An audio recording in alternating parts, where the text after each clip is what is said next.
Assalamualaikum warahmatullahi wabarakatuh. Hai semuanya. Perkenalkan, saya Anggita dari kelompok 5. Di sini saya akan mempraktekkan dan menjelaskan cara membuat kaldu ayam untuk media NBA. Apa sih NBA itu? NBA atau nutrient broth agar merupakan suatu media sederhana yang digunakan untuk mengembangkan dan membiakkan bakteri. NBA diformulasikan dengan sumber karbon, nitrogen, dan protein yang dibutuhkan bakteri untuk memenuhi kebutuhannya. Bahan yang digunakan untuk membuat kaldu ayam ini yaitu 250 gram daging ayam dan 300 ml air. Pertama, daging ayam 250 gram yang sudah disiapkan dicuci bersih agar kotoran-kotoran yang menempel dan darah ayam yang tersisa di dagingnya tercuci bersih. Lakukan 2-3 kali pencucian agar daging ayam lebih bersih. Kemudian, siapkan panci ke atas kompor yang telah dihidupkan. Lalu, masukkan 300 ml air dan 250 gram ayam yang telah dibersihkan. Kemudian, rebus ayam hingga mendidih dan mengeluarkan kaldu. Kaldu ayam memiliki kandungan nutrisi tinggi yang sangat dibutuhkan oleh bakteri untuk tumbuh dan berkembang. Nutrisi ini juga digunakan untuk menjadi toksin dalam menginfeksi patogennya. Maka dari itu, kaldu ayam atau kaldu hewani ini dapat digunakan untuk isolasi bakteri entomopatogen. Setelah ayam mengeluarkan kaldu, kemudian angkat dan tiriskan ke wadah yang telah disiapkan. Nah, inilah penampakan kaldu ayam yang telah dibuat. Assalamualaikum warahmatullahi wabarakatuh. Saya Eli dengan NIM 05071381924073. Pada praktikum kali ini saya akan menjelaskan tentang cara pembuatan media NBA. Pertama, masukkan kaldu murni sebanyak 250 ml ke dalam panci dengan keadaan api masih mati. Setelah itu, masukkan agar-agar plain sebanyak 1 saset ke dalam panci.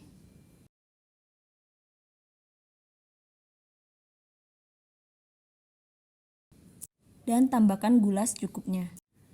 Aduk rata dalam keadaan api masih mati. Setelah tercampur dengan rata, hidupkan api dan masak hingga mendidih. Dalam pembuatan ini, mengapa menggunakan kaldu murni? Karena kaldu murni ini mengandung protein, di mana protein itu sangat disukai bakteri untuk membuat toksin. Setelah agar-agar mendidih, matikan kompor dan diamkan sejenak. Lalu, pindahkan ke dalam wadah cup. Setelah itu, media NBA siap digunakan.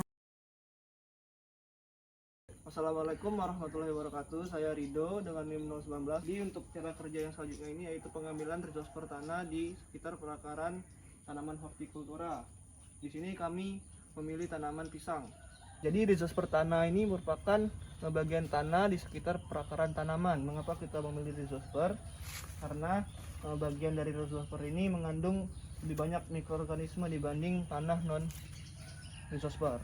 Jadi di sini kita mengambil tanahnya sekitar kedalaman 5 cm sebanyak 1 kg. Baik, setelah kita ambil tanahnya sebanyak 1 kg, akan dilakukan pengayakan tanahnya. Terima kasih. Perkenalkan, nama saya Ahmad Bintang, NIM 06. Langkah selanjutnya adalah pengayakan tanah, yang dimana pengayakan tanah ini memisahkan tanah agar mendapatkan hasil ukuran tanah yang seragam, dan juga memisahkan tanah dari sersa-sersa maupun partikel padat yang bercampur dengan tanah rizosper yang telah diambil tadi.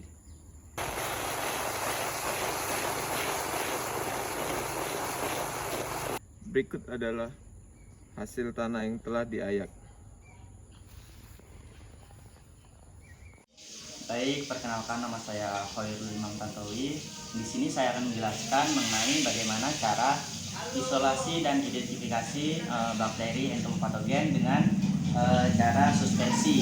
Nah, yang pertama yang harus disiapkan itu ada air yang sudah matang, kemudian NBA dan juga beberapa wadah. Kemudian langkah selanjutnya kita ambil air yang sudah matang ini sebanyak 9 ml menggunakan suntikan.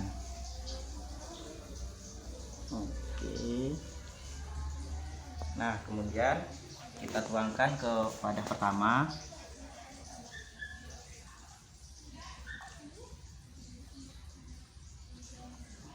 Kemudian kita campurkan dengan tanah sebanyak 10 gram atau 1 sendok makan. Nah, kemudian kita aduk sampai rata.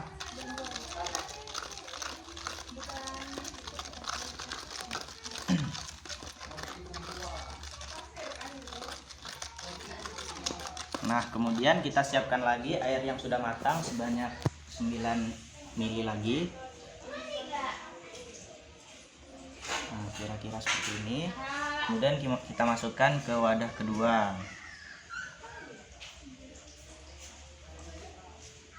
Nah, kemudian kita ambil 1 ml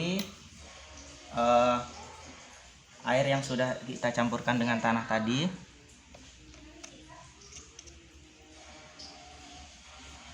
Oke, kemudian kita campurkan ke wadah yang kedua tadi. Nah, kemudian kita aduk hingga rata juga.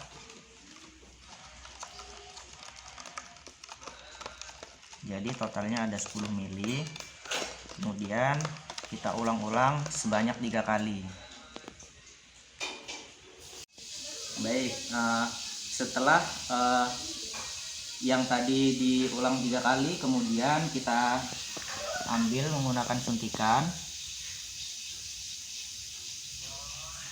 Nah, kemudian kita tuangkan ke media PDA atau NBA.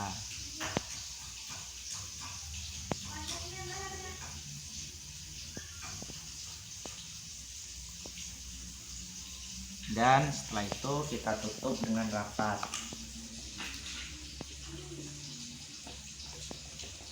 Nah, kemudian kita diamkan selama 3 hari. Perkenalkan, nama saya Dirga, NIM 088. Di sini menjelaskan maksud dari menaburkan tanah ke dalam NBA. Hal ini dilakukan untuk mendapatkan rhizosper yang berada di tanaman pisang, sehingga kita akan mendapatkan jamur atau bakteri dari entomopatogen sendiri yang berada di rhizosper tanaman pisang. Dan ini adalah tanah ayakan yang telah dihasilkan atau diambil dari tanaman pisang yang akan kita taburkan ke dalam NBA.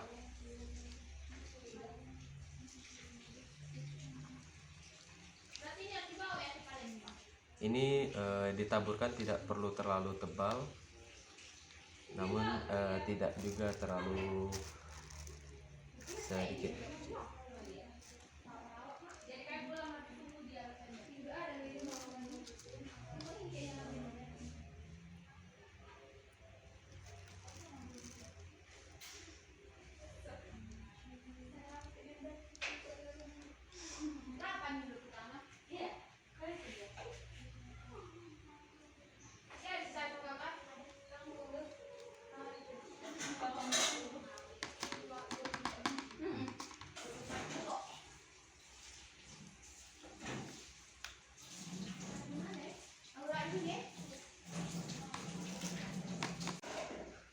Kira-kira seperti inilah untuk ketebalan dan tanah di NBA-nya, dan selanjutnya akan diamati selama 3 hari. Sekian, terima kasih.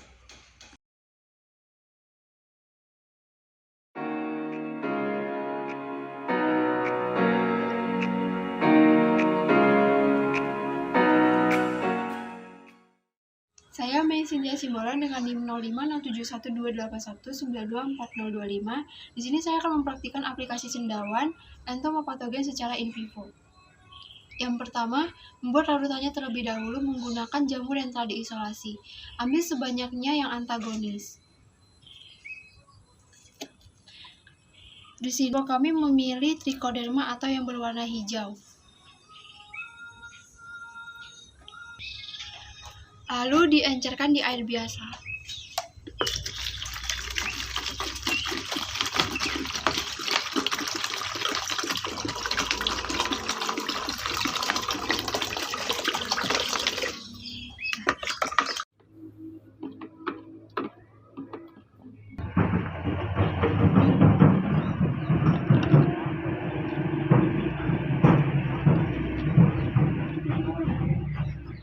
dengan penutup yang tidak terlalu rapat agar ada ruang untuk oksigen dan diamkan selama 12 jam atau 1 malam. Perkenalkan, saya Priscila Siombing, NIM 0507 12 8 19 24 023. Baiklah, pada saat ini saya akan mengaplikasikan larutan trichoderma yang sudah dilarutkan sebelumnya dan didiamkan selama 12 jam. Ini merupakan larutan trichoderma yang sudah disaring. Kemudian kita masukkan ke dalam hand sprayer. Baiklah, pada saat ini kita menggunakan tanaman kacang panjang sebagai tanaman perlakuan.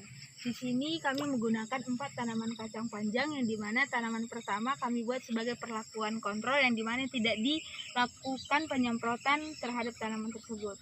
Dan yang kedua dan ketiga keempat dilakukan penyemprotan. Baiklah, kita aplikasikan bersama.